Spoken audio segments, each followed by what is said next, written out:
it's Nadim and welcome to my channel.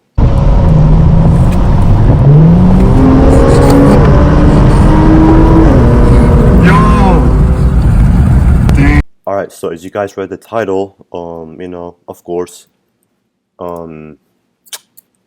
are going to be talking about the basic tips for the car animation. It's not going to be a tutorial, but it's going to be just talking about the tips. And yeah, so before this video starts, I want to introduce myself. My name is Nadim. I do car animation. I do car VFX. Yeah, here's my Instagram. What I do for the Instagram is I do some like car animation, but like I do like funny VFX stuff in school, especially with the cars. But yeah, so I just shoot and film in school, and when I get back home, I just start adding some 3D stuff to it and make it look funny and realistic. But yeah, so without further ado, let's get straight to this baby. Alright, so tip number 1 is the car rigging. And this is my friend's 3D model car. He basically just gave me this 3D model and I rigged this car. Now, how did I rig it? So let's talk about the basic rigs. So this part right here moves, and it also moves the wheels. This turns the wheel. This part right here moves like the whole body except the wheels. This raised the suspension. This one raised the wheel. And that one is probably my most favorite one, which is to drift. Drifting with that is just, the best thing ever. Right, so those are the basics. Yeah, so how did I get this rig? It's the add-on called the Rigga car. I'll put the link in the description so you guys can check it out. So for the rig, it has to be really like precisely good. The most important part about the rigging is the wheel and the turning, but it's mostly the wheel. So yeah, if you guys want a tutorial on how to make this car rig, I might make one for the next video, so stay tuned for that. So that is tip number 1.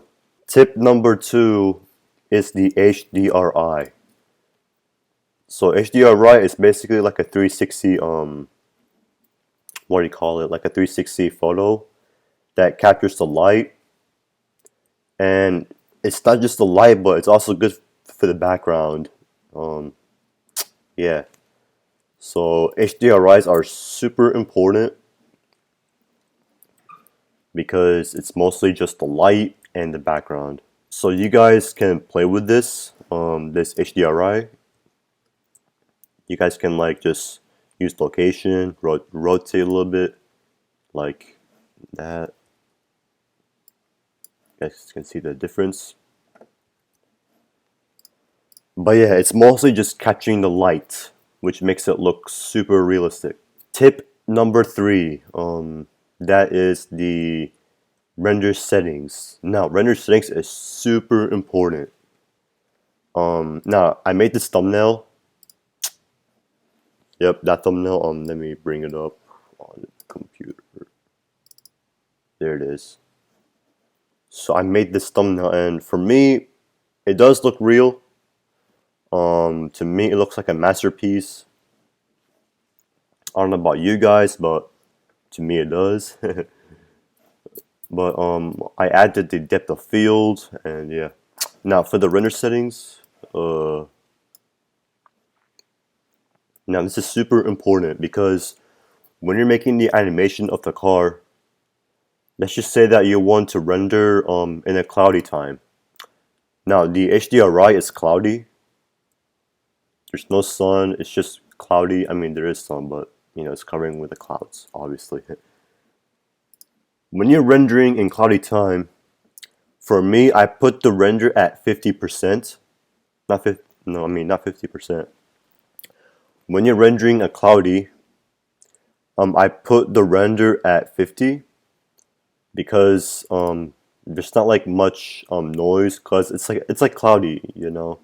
Yeah, but if you're using the HDRI that has sunny and there are like a rough shadows under the car, then I would crank up for the render at 80. If you're rendering in nighttime, like a night render, I mean a night HDRI. Now, let's just say that you have a night HDRI. I would crank up at 150 because if you keep it low, then it will appear noises like everywhere. Now, some of you guys might say, Nadim, for that cloudy render, why do you put it at 50? Now, that's a good question. I go to the composite and put the denoise. And what I do is that I go here. I just checkbox this and then I just search up denoise and then just connect these. And it will remove the noise, but not accurately. Now, tip number 4, that is the resolution.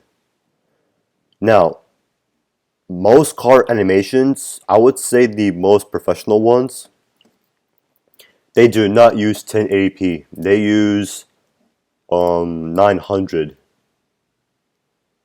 And the reason why it's because that when you watch like the commercial trailers of the car games, you might see like this black box thing. That's because that this is not 1080p. This is 1920 by 900 pixels, and it saves a lot of render time, like a lot.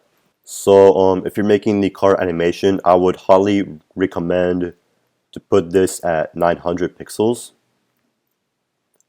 Only for the Y, not for the X. But yeah, so yeah. Tip number 5, and that is the details. You don't want the details on the car to look good, but you also want the background to look also good. Like, see this? I put a lot of details on this. Of course, I get them from the Blender kit and Sketchfab, but I sometimes model them from the scratch, like this one right here, and the bridge. But yeah, so details, you don't want the background to be empty. Now, I made this car animation. I think it's like this blue BMW. I made it from like 7 months ago, I believe, or 8 months.